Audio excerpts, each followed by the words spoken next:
An emergency message arrives on Junwoo's phone prior to his glance out the window, revealing a terrible scene. The city has been overrun by zombies, which are pursuing humans who are in a state of panic and fleeing in all directions. The streets are in complete disarray, with automobiles colliding and resulting in minor explosions. A girl is begging for her mother, and upon the mother's arrival, the girl begins to consume her. Junwoo perceives sounds emanating from the corridor, indicating that turmoil and violence are also occurring within his building. Upon opening the door to the hallway, his neighbor Sanctual intrudes, imploring to be allowed to remain due to his zombified sibling having commandeered his apartment. Junwoo attempts to expel him, while Sanctual persistently resists and obstructs the entrance. Ultimately, Junwoo permits him to utilize the bathroom on the condition that he departs immediately upon completion. Junwoo then hears on television that individuals are undergoing transformation due to a rapidly disseminating virus across the nation. Symptoms encompass violent behavior and ocular hemorrhaging, culminating in cannibalistic inclinations. Junwoo hastens to seize a knife and directs it at Sanctual upon his emergence. Observing the scar on his hand, Sanctual asserts he is well. However, at that instant, his eyes redden and he begins to convulse as his veins darken. He abruptly snarls and assaults Junwoo, who successfully repels him and kicks him out of the flat. Following some difficulty with an arm, Junwoo successfully secures the door. He observes through the peephole as a large zombie assaults Sanctual and abducts him. Blood is already oozing beneath the door into the apartment. Subsequently, Junwoo obstructs the front entrance by positioning his refrigerator in front of it. He persistently attempts to contact his family, but the operator advises him that a connection cannot be established at this time. Fortunately, he receives a message from his mother confirming their well-being, albeit they are unable to return home. She implores him to remain indoors and to endure. The reporter on television advises that individuals should possess sufficient food and water for a duration of 60 days, prompting Junwoo to lament his decision not to visit the grocery shop. He conserves his food and affixes a note stating, "You must survive," on a family photograph. The following morning, a professor appears on television elucidating that the zombies are the result of a mutant viral illness impacting the right hemisphere of the brain. Junwoo remains unable to make calls. Nonetheless, he observes numerous individuals on social media inquiring about their loved ones and sharing their addresses under the hashtag #Alive. Seeking assistance, Junwoo photographs himself holding a sign displaying his address and shares it with a hashtag #IMustSurvive. He observes a video of an individual suspended outside the window of a towering structure, utilizing a selfie stick to enhance his phone signal while broadcasting. The video concludes abruptly as he collapses. The television program states that individuals who become infected are asymptomatic for many minutes prior to the change. Junwoo deploys his drone to the adjacent flats in his building and uncovers the presence of zombies in nearly all of them. He inadvertently initiates a phone conversation to his father, depleting the battery, necessitating the drone's return. He attempts to occupy himself by playing an online game. However, the internet connection fails. In the evening, Junwoo is awakened by a car alarm sounding outside the building. He gazes out the window and observes a police officer firing at her compatriots, who have all transformed into zombies. Regrettably, she exhausts her ammunition, and while she is reloading, the zombies use the opportunity to attack her, inflicting several bites before pulling her into another street where further zombies await. Junwoo attempts to shout at the zombies to divert their attention, but they merely halt momentarily before resuming their consumption of the officer. Suddenly, the large zombie from yesterday begins to batter thee until he successfully dislodges the refrigerator and forces the door open.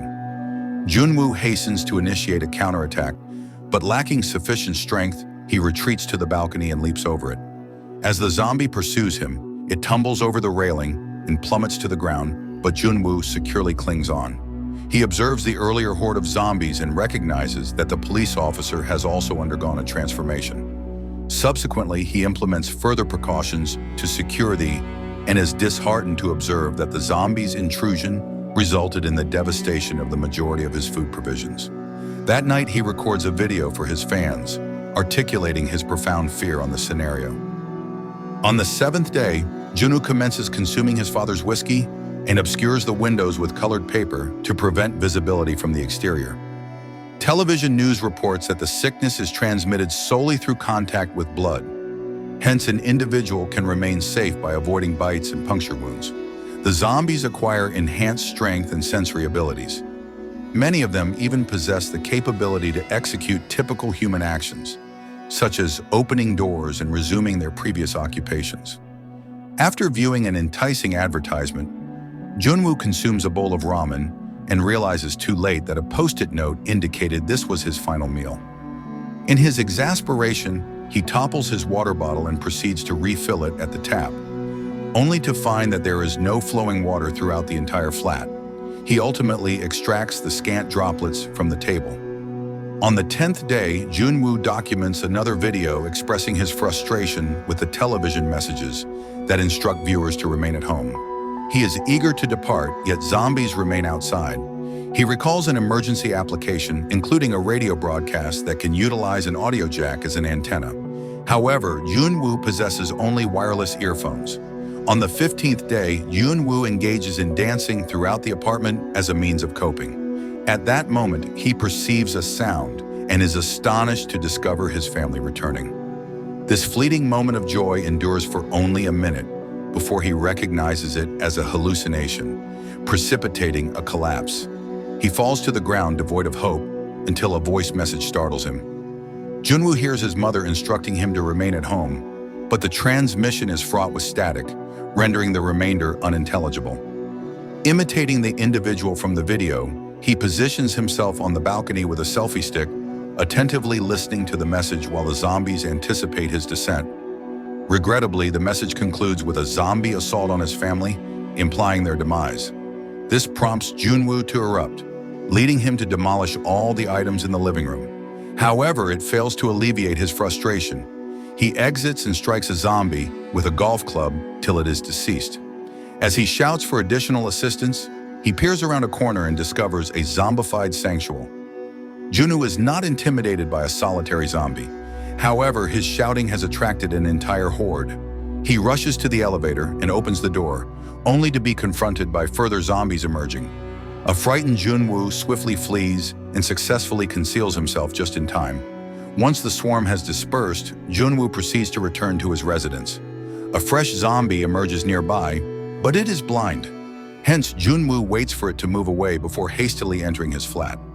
Upon locking the door, the zombies detect the sound and congregate outside. On the 20th day, Junwoo hastens to the window upon hearing explosions and discovers that the city is under bombardment. Believing it is the end, he records a video merely stating hello and goodbye before sending a stool to terminate his existence. As he awaits the conclusion, a laser beam abruptly enters the flat through the window, directing itself at the word no on a sign. Junwoo grapples with the rope until he liberates himself and deciphers the words shown by the laser, which convey the message, "Do not be a moron." Upon gazing out the window, he realizes that Yubin has been seeing him from her apartment with binoculars. Through hand motions, they concur to reconvene at 7. An examination of Yubin's residence indicates her exceptional organization and an abundance of survival equipment. She has put a booby trap beside the door and shares her water with her plant. The following morning, Junwoo oversleeps and glances out the window at 11 o'clock. Yubin, feeling compassion for him, emerges to greet him nevertheless. Through gestures and their mobile devices, individuals communicate their names in a few phrases. At that point, Yubin hears a sound and informs him that they can reconvene at 7. She seizes her axe and pivots to discover a zombie ensnared in her trap. After a brief pause to muster her courage, she eliminates it. That evening, it begins to rain, prompting both Junwoo and Yubin to retrieve their pots to collect water, while Yubin also places her plant outside. Upon observing Junwoo's building, she discerns that the 8th floor is unoccupied. The following morning, Junwoo awakens early. However, he feels unwell due to his hunger. Yubin observes this and attempts to toss a rope toward his balcony using a ball, but it lands on the ground.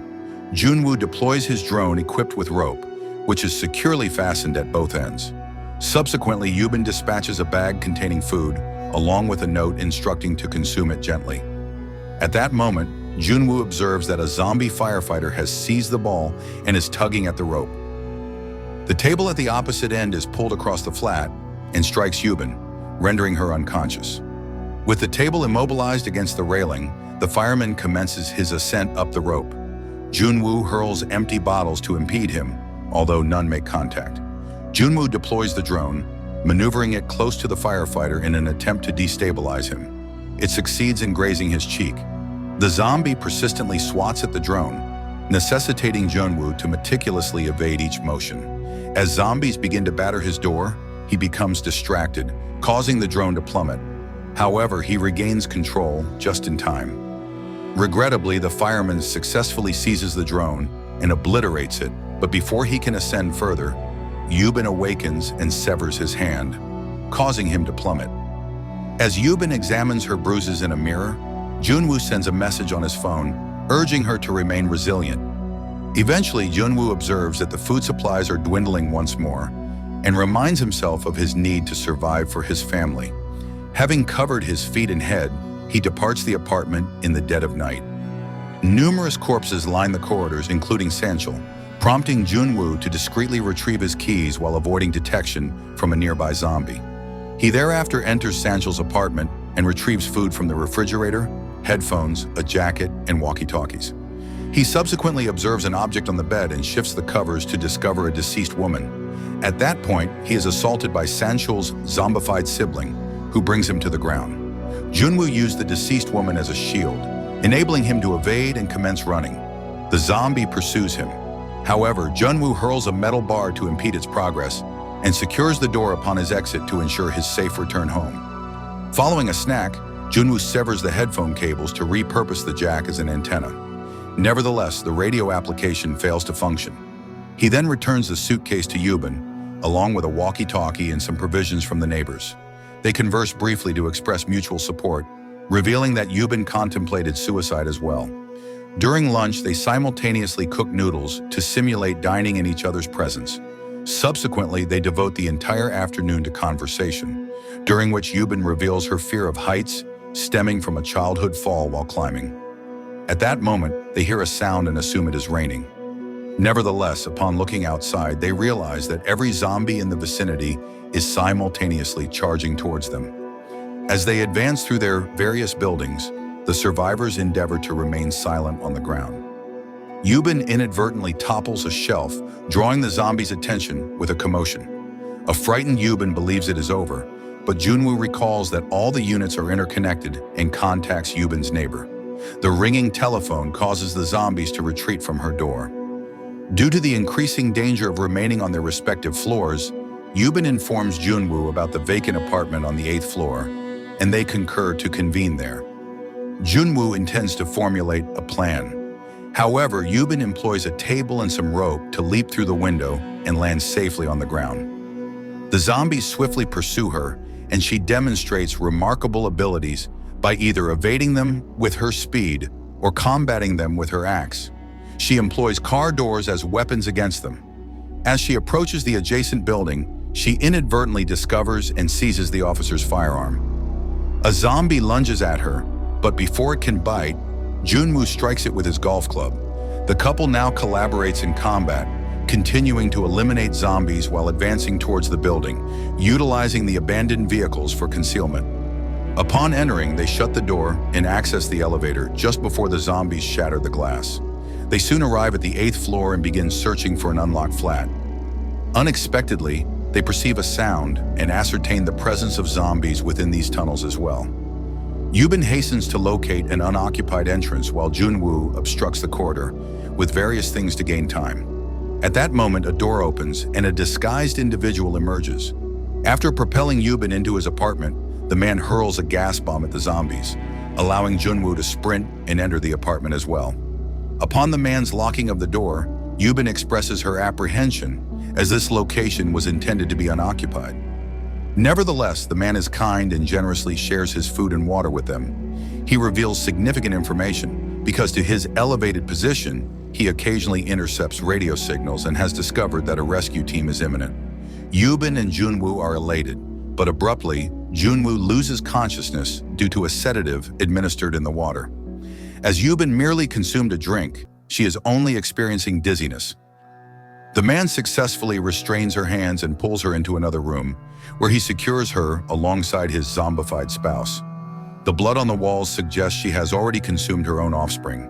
The man pulling a rope from outside liberates his wife while articulating his desire to nourish her for her survival, akin to his own. At that moment, Junwoo awakens and aims the firearm at the man, urging him to rethink. Nevertheless, the man declines to speak and releases the rope, prompting Junwoo to sprint in pursuit of it. As the man searches for a knife, Yubin persists in his struggle against the zombie, which exerts sufficient force to cause Junwoo to relinquish He swiftly approaches the door, but is unable to unlock it, prompting the man to shove him aside. Yubin places a baby's blanket across the wife's face, causing a man to get concerned when he suddenly hears silence. The man ultimately opens the door, and Yubin propels his wife upon him, resulting in their collapse. The zombie subsequently bites her spouse, who embraces her and declares his love. Prior to his transformation, Yubin lethally shoots both individuals. The gunfire captures the attention of the zombie horde on the street, which promptly begins to surge into the building. Yubin presents Junwoo with the sword and implores him to conclude matters, although he initially declines. She alters his perspective by asserting that they ought to perish as people rather than become sustenance for zombies. A tearful Junwoo prepares to shoot, but at that moment, they hear a sound. The rescue helicopters are finally arriving. Resolute in their survival, the pair hurls another gas bomb into the corridor and displaces several zombies to reach the stairs. Regrettably, a substantial horde of zombies swiftly approaches and seizes Yubin. She wields her axe for self-defense while Junwoo seizes a bicycle to obstruct the path, enabling her to extricate herself from the heap. Junwoo persuades her to ascend to the roof while he delays. Yubin ascends rapidly, but she can no longer perceive the helicopters. After some effort, Junwoo successfully drives the zombies back several paces and ascends the stairs, barricading the roof door with ladders. Upon seeing the absence of the helicopters, he begins to shout that they are still alive while both of them weep. Suddenly, the zombie horde breaches the entrance, prompting Junwoo to commence fire. Nevertheless, he only eliminates a few undead before depleting his ammunition. A helicopter ultimately arrives, enabling the troops to wield sufficient weaponry to fend off the zombies while Junwoo and Yubin board the aircraft to effectuate their escape. After the chopper departs the city, Junwoo's phone regains signal and he receives texts from his family indicating their well-being. Observing the city from a distance, Junwoo recalls the social media posts concerning survivors awaiting rescue and envisions his "I must survive" tag being altered to a lie.